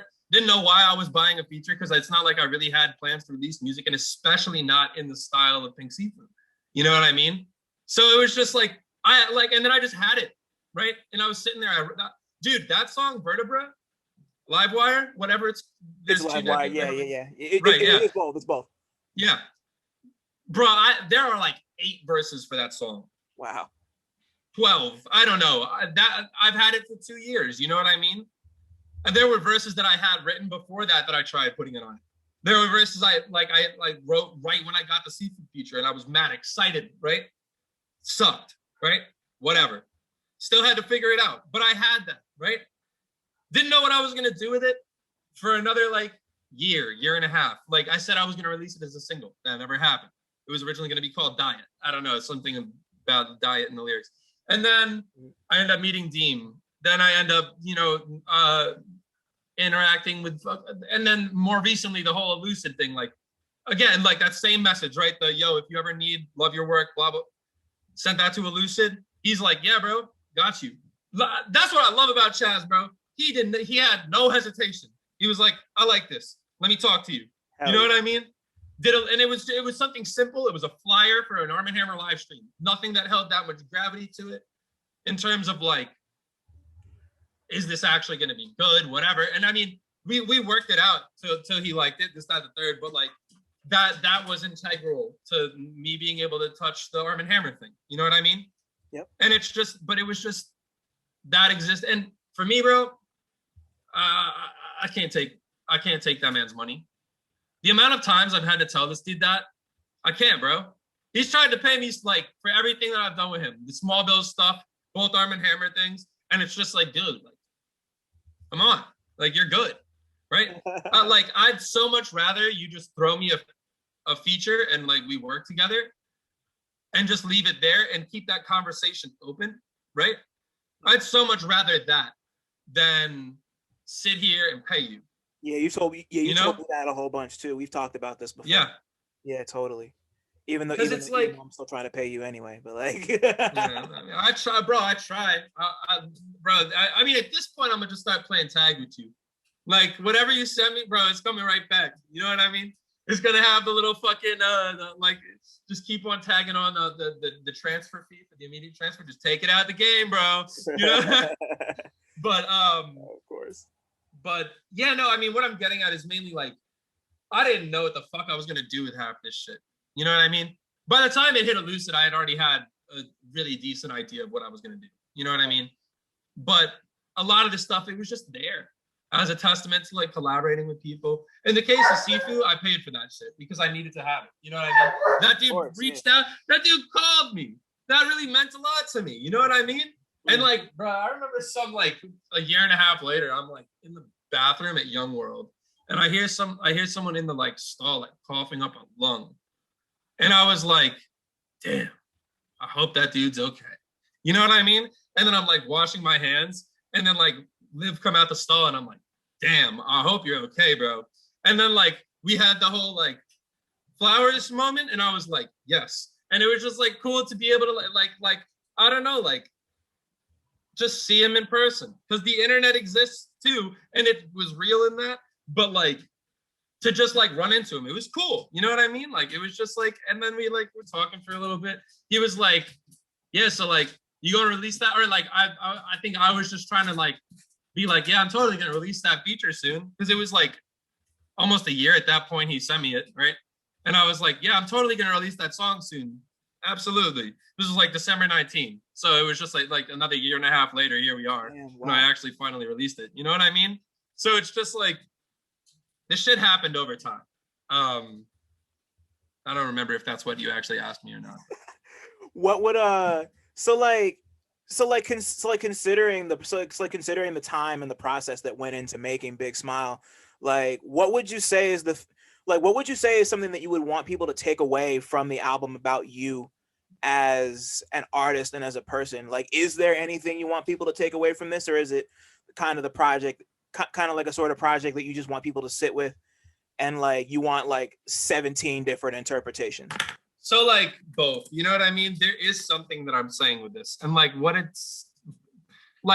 I'm intentionally channeling into it is that I'm not that sad anymore, and it's very much a testament to the people that have given me their time and like have allowed like themselves to exist alongside me, and like just kind of like, because I don't know, like I have some odder tendencies in my day-to-day life, you know what I mean? Like, and it's just like for people to like just like look, because I don't know, like I'm loud as fuck. I talk about the wildest shit, you know what I mean? Like I remember the other day we were all like chopping it up about like I don't even remember how we got there, but like we were talking about book burnings, and I was like, yeah, bro. And Pornhub deleted all unverified content late last year. That to me is like the modern book burning. And everyone was like silent for a second. And then my one boy was like, nah, you think I'm agreeing with you? I'm not. I can't do it, bro. Like and it's just like, it's mad funny. I don't know. But like they're my friends. You know what I mean? Like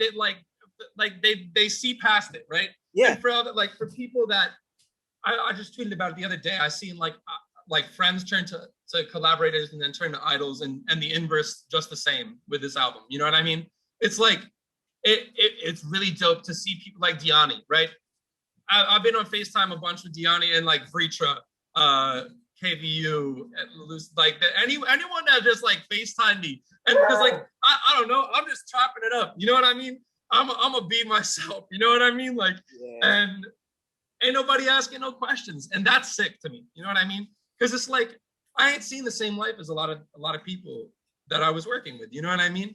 And a lot of nobody's seen the same life. I don't know if you've ever heard the word sonder, but that's like one of the most important words in the English language, where it's just like talking about like how every single person has like an enriched life full of things that they could never even tell their mom, let alone any given person, right? Everyone has that. Everyone has that. Yeah, you know what I mean? So it's just like for there to be those rifts of relation and just see how like someone who's living such a different life from me can like come on to the album and just be there doing their thing and I'm doing my thing, and it exists symbiotically. It's just wild, right? Yeah. Again, I don't remember if that's what you asked me, but that's more or less what I asked you. That's what you want people to take away from it if they take. Oh yes. That it's not. And it's not me. That's the other part of it, where it's just like I'm not that sad anymore, and it's not because of me. It's because I allowed people to come into my life. That was my biggest problem for so long. I wouldn't let people into my life. I allowed people into my life, and people showed up, and that like was the realization for me. It's like, no matter what you're doing, you can't do it alone. You know? Yeah. No matter how isolated you feel, you're not alone.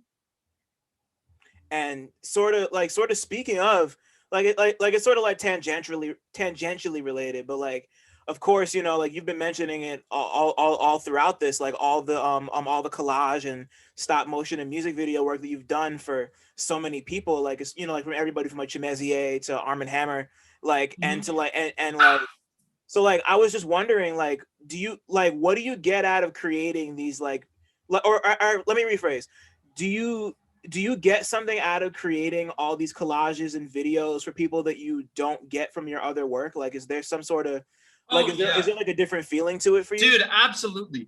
Music for me, Big Smile was weird because it's like there's so many features on it, and like there was no way that I'd like a lot of people I genuinely know, like Jody, fucking love him, and Deem, I fucking love that man. Diani, she is so outstanding. Chango, one of my best friends. Shout out to Wakefield, Chango. Top Shelf, they're out here. Chango, Wakefield, and Top Shelf are all out here in Buffalo with me. Elijah too, Color Fragment, not Banksy, but like almost everybody on the album, I know enough of a capacity to say I love them. You know what I mean? The only case, like in my opinion, the only two cases of that don't hold true are Sifu and Ade. Like I've talked to them enough to appreciate them and respect the shit out of them and genuinely admire what they do, but I don't know them well enough to love them. You know what I mean? And I'm okay with that. But like, genuinely, I feel like I needed to like just be with people that I knew, right? I feel like I need to like have a connection with you to like work with you musically. You know what I mean? Like I'm not big on like beat transfer culture. You know what I mean? Like yeah, like online shit. Like Yeah, like I'm gonna send you a beat pack. Let me know if you, bro. I don't know who you are. I don't know you. Right. And like I'm gonna respond like, yeah, people. Sure, bro. Send them through if I and I don't mean to sound jaded in this, but it's just like realize like I get there's a lot like because I produce too. Dude, I'll make 10 beats in a day. I'll make 20 beats in a day sometimes. You know what I mean? I get what sitting on that is like and being really, really fucking proud of it. And so I don't mean to sound jaded, but it's like realize how intimate lyricism is. And I think that level of connection needs to kind of be there, especially on the beat side of things. On the beat side of things, the only person that I really like went out and said like, I'm buying a beat from this person is Ade. Because like, I had to like, dude, like that whole movement was so integral, like slums rising, you know what I mean? Yes, sir. That was so integral to a lot of people I know, you know what I mean? Myself included. And I just like felt like, and yo, Ade gonna talk about it too. Like I got the low price, you know what I mean? But it was still really out of pocket for me. It was still really out of pocket, but I needed to, you know what I mean? Right. I needed to like pay homage to where it was due. But other than that, these are people I know, like Pepper, one of my, like anybody in Tenpenny, Eyes, BK, Pepper, and those were the ones that stepped out on the album. But like Metro, Interpolating, Nick, Dirt, these are like my fucking homies in real life. Lefty, bro. And it's just like these are people that I can fucking laugh with. These are people that I can just chill with. You know what I mean? Seth's Ego Gardens, Manson and Seth's Ego Gardens. They Sen produced Livewire, Seth produced Say Less. These are the two people that I could say like are my ride or die homies. Man. I've known Seth since like I don't know how long. Right? We almost got arrested together as minors, you know what I mean? So like at least 12 years, right?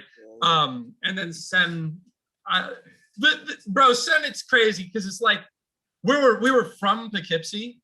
We both knew of each other, and then we were both in Bermuda at the same time on the same like beach, and we both saw each other, and we were like, "What? What the fuck are you doing here?" That's incredible. And then we just linked up in Bermuda, right? And then when we got back to Poughkeepsie or whatever, we just ended up chilling. That's my like, you know, and like that's where like a lot of this came from. So back to what you were asking, it's very intimate for me to do music. I need it to be. It's my therapy, right? But when it comes to collage, dude, I could bang that shit out because it looks cool. You know what I mean? So for collage, it's like, what do you think looks cool? Because I'm let's go, bro. You know what I mean? We're doing it. And I mean, there are gonna be some people that are hearing this that are gonna be like, shut the fuck up, bro, because it's like I'm like a couple weeks back on like a couple commissions right now. You know what I mean? A lot of stuff went on pause because I did not realize how much time was gonna go into releasing Big Smile. You know what I mean? Right. How much am I like being tired at the end of the day? I'm not like I don't know, like just off of like promoting shit, right? I was just like, damn, this is draining. And I understood like every rapper that I've ever dealt with a little bit better. You know what I mean? Right. And it's like I don't know, that shit was crazy. But yeah, no, I mean collage, I can just, it's not anywhere near as intimate. And that allows me to move with a lot more freedom, you know? I don't need to like bottle up a moment like I do with lyricism. Dude, with lyricism, it's like, oh my fucking God, like songwriting too, like composition. There'll just be a day where it's like, today is the day. I have no control over when that is. And I wish I did. But I have no control over when I feel musical. But when I do, I need like, and it's genuine, I need to drop everything that I have planned and just tap the fuck in. Right. Or else it's gone. I'm not gonna get it tomorrow. It's not guaranteed. I might if I tap in right now. You know what I mean? Everything else needs to stop. It's not like that with collage. I can tap in, it will. You know what I mean? Oh, this would look cool. I don't know, like it's dope. It's just so, like I needed that to be able to channel like ideas and then free up the mental capacity for Big Smile to kind of ferment, right? And then once Big Smile had fermented too much, it's like, if we're talking about fermentation, we're going to talk about odor. Like Big Smile smelled just too strong. It was just too potent to where it was just like, all right, now you gotta go. You gotta go. Get out the lab. You know what I mean? Like, and that's why I felt like I needed to release it. That's like at that moment, that this is the answer to your question from earlier of when did I feel like I needed to release music? Everything before this was compulsory. It was just like, I make music, therefore I feel like I need to release music. Right. This was the first time I had something to say. And when it became something that I knew would just keep fermenting to the point where it might rot if I didn't release it, and I knew that there was no more work that I could put into it, that's when I knew that I needed to release it. You know what I mean? Gotcha. And then still, after that moment, I still wrote one more song. And I was like mad tight with myself. Like I said the album was done. I sent it out to Keenan for masters. Shouts out Keenan Amari. The most like integral, like in my opinion, the most integral name, and I won't say slept on because he's not. Anyone who's real recognizes what he's doing. You know what I mean? Yeah. He's amazing. And he is the most humble motherfucker on the face of the planet. Like he mastered the whole album. Dude, I say a lot. Like there are a lot of words. I want to get a word count going. I want to type out all the lyrics and like get a word count going. But like I say a lot. And this man's had the audacity to say like, yeah, I'll master the whole thing and no, you can't pay me. I was like, shut your mouth, bro. So I'm like, I'm putting together like a big merch package. I told him like, he's got art on me for life. You know what I mean? I don't know, man. Like there's nothing that I could say that would wrap up the sentiment that goes into how much Keenan means to me at this point, dude. Right. And like, but what's it called? I had already sent the masters out to Keenan, and then I was feeling really sentimental, and that's when I really feel like rapping. And then I'm like, I feel like I should write something. I'm feeling sentimental. I feel like rapping. I can't lose the moment. Blah blah blah. But I was like, Mike, the fucking album's done. Don't do this to yourself. Don't do it. There are other people involved. It's not just you anymore, you fuck. And then I'm like, all right, but I'm totally gonna like open BK's like BK. He's on Instagram and Twitter is like Baco Truck, BACO Truck. Right. And I don't know. I think it's cute, but he goes by BK, right? And he's in Tenpenny too. And they're like, we have Discord. He had dropped like some old beats folder link, and I was like, I'm gonna see what's going on here. And as soon as I opened it, I knew I had fucking made a mistake because every single song was so good.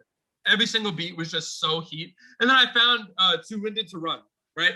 And it was like, shit, I didn't have an outro. I wrote like 5 lines. I was like, yeah, I need to do this. You know what I mean? And then I told Keenan, bro, I got another one incoming, my fault. You know what I mean? Like,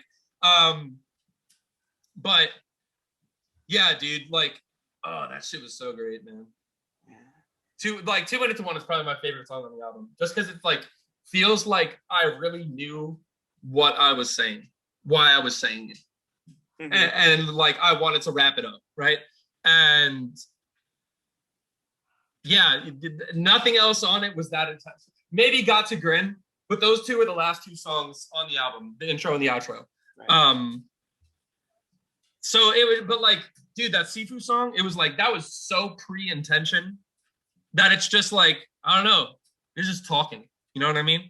You're just rapping on some shit. And then it's cool because like, there are like little precursor elements of lyrics that kind of like hint towards Big Smile that were written before the name was around, the idea for the album was around, right? Sifu said, must be the bracelet, must be the teeth. Some want power, some want peace, right? And like, I don't know, there's a line about teeth there. You know what I mean? Girls, smiles, this, that, the third. Yeah, totally. And then I said something, and it was like, in my verse for it, I said, so I keep on growing and showing my teeth to the people who's lonely when I'm in the streets. And I don't know, like, just like that sense of community. It might not be unity, but like, there's an essence of it. These are people living, it's bro, in Buffalo, it's like we all go through that winter. I feel like I know you a little bit. You know what I mean? Yeah. So it's just like that essence of like, you know, community power. You know what I mean? Like these are the people that you're here with, right? But there's a line about teeth, right? Wrote that for a different beat that was going to be on a different release at a different time that just kind of like transitioned smoothly into the beat that's on Livewire, right? And but like they're precursors. 2 Minutes to Run was like so intentional that it just felt like it precipitated. Wow. that's wow. That's so much insight, and I love it. It's dope. I got 2 more questions for you before we wrap this whole shit up. So yeah, and we should probably seek to do that because it's been 2 hours, and I'm sorry I just talked, bro. It's just like a constant stream. My fault. I feel you. I'm the same way. So real quick, talk to me about your fascination with the number 6, because I know you got. My god. I know you like the number 6 a lot. So that's so funny. Yeah, explain. So there was a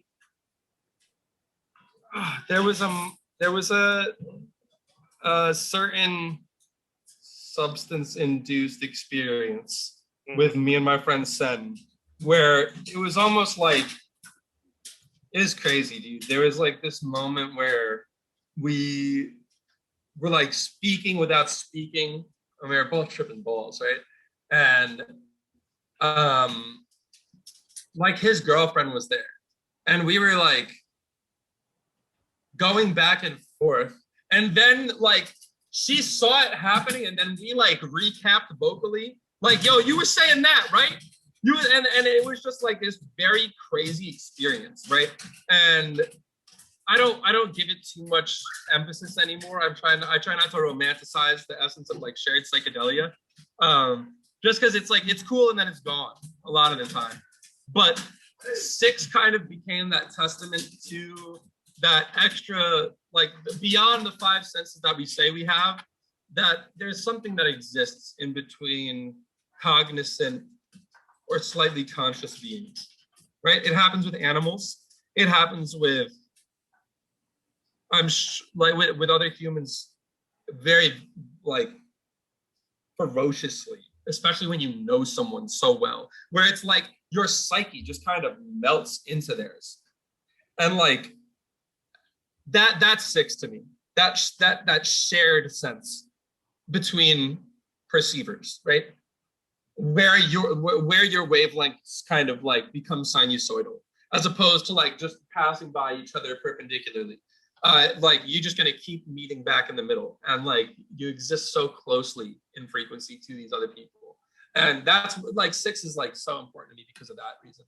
And then it's like once you start romanticizing shit, it's just you start recognizing it more. It's not that 6 is manifesting itself for me, right?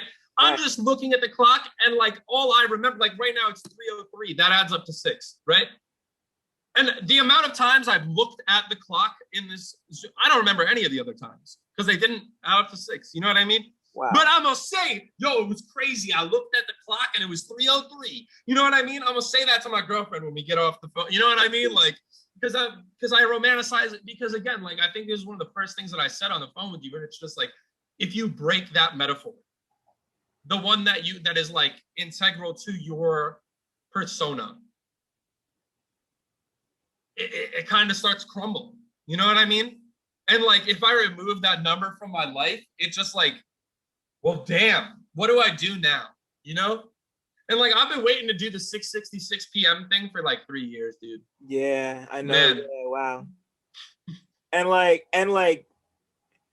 Well, actually, no. Before I move on, like, explain what the 666 thing is. Like, what is that? What is 60? Like, I mean, like, it obviously has to So do. there's nothing Said, but like, yeah, there's nothing satanic about no, six. You know what I mean? Yeah. Yeah.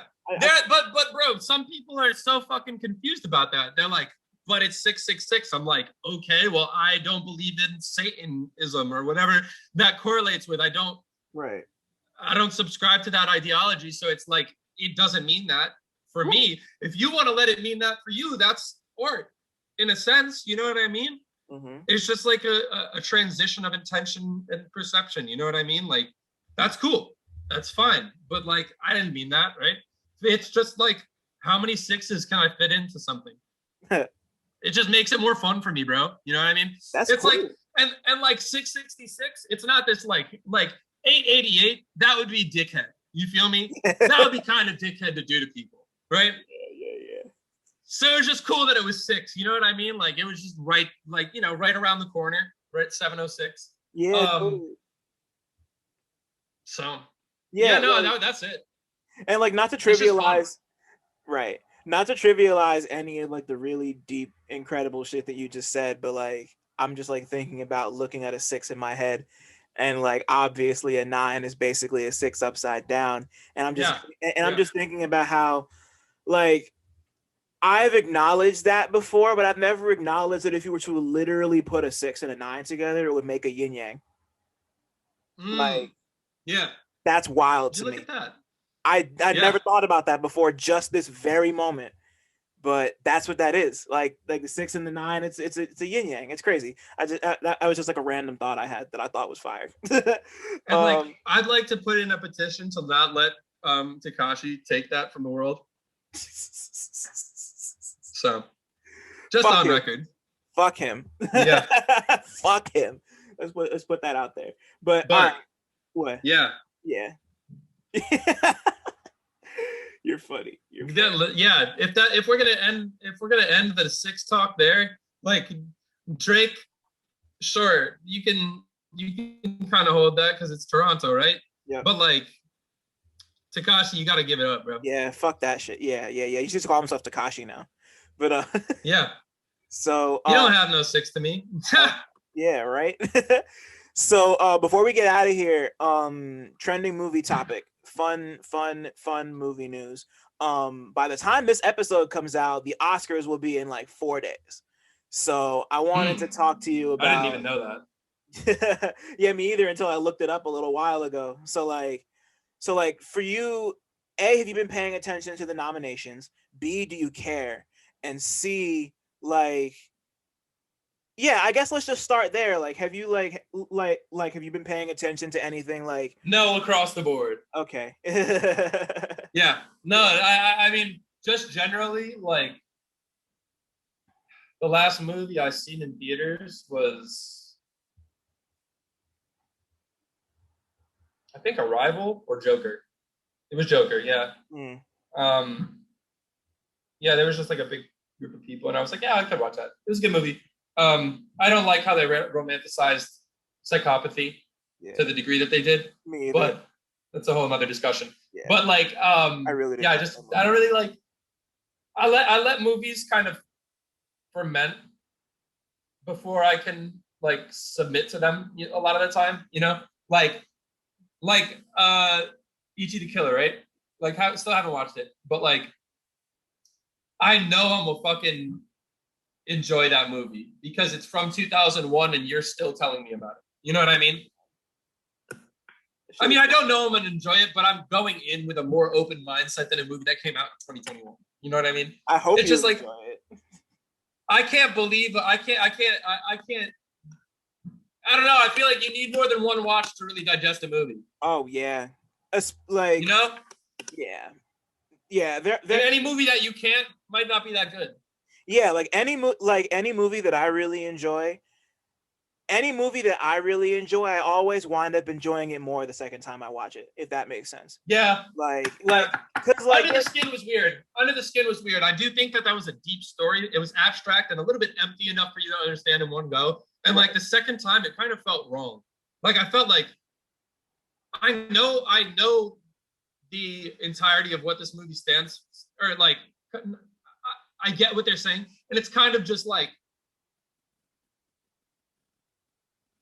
it would be just for the visual aesthetic, because it's such a wild visual aesthetic watching that movie. You know what I mean? And there it's like, I don't know, like, I don't think you need to watch that movie a couple times. And there are movies that exist like that. I think a lot of like slow cinema, like, have you seen a lot of slow cinema stuff or no? I don't, like, what do you mean specifically by slow cinema? So slow cinema is like, it was this very weird trend in movie where it's like nothing happens. It's like anti-cinema. It's like kind of like mumblecore. Is it kind of like mumblecore? Explain that a little more if you can. It's like really pared back, like, simple's not the right word, but it's like really pared back and like slow cinema. Yeah, slow cinema is like, dude is eating cereal. Yeah, I've seen. And that's it. Yeah, like I've seen stuff like that. Like, not a lot of it. Yeah, like, enough to. Yeah, right. I remember, what's his name? Slow cinema. It's interesting. What was his name? Did the Campbell Soups, Andy Warhol. Oh yeah, right? Andy Warhol. He directed a lot of anti-cinema back in the day. Like, I remember there was one thing he did. I forget how long it was. I think it was like 8 or 18 hours or something like that, of a single shot of the Empire State Building. He also did something like that with a guy sleeping. He just like shot for like 6 hours. Yeah. unedited, nothing happens, right?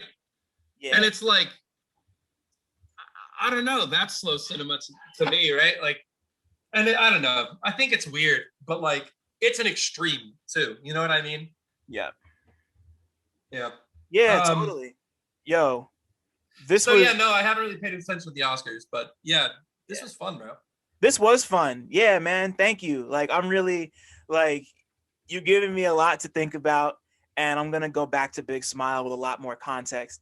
And I honestly can't wait to like rewatch fucking The Midnight Gospel after our big talk about that. But yeah. It's like, bro, like you talk like me. You talk like me. So I already like. Yeah, bro. Yeah. Nah, for real.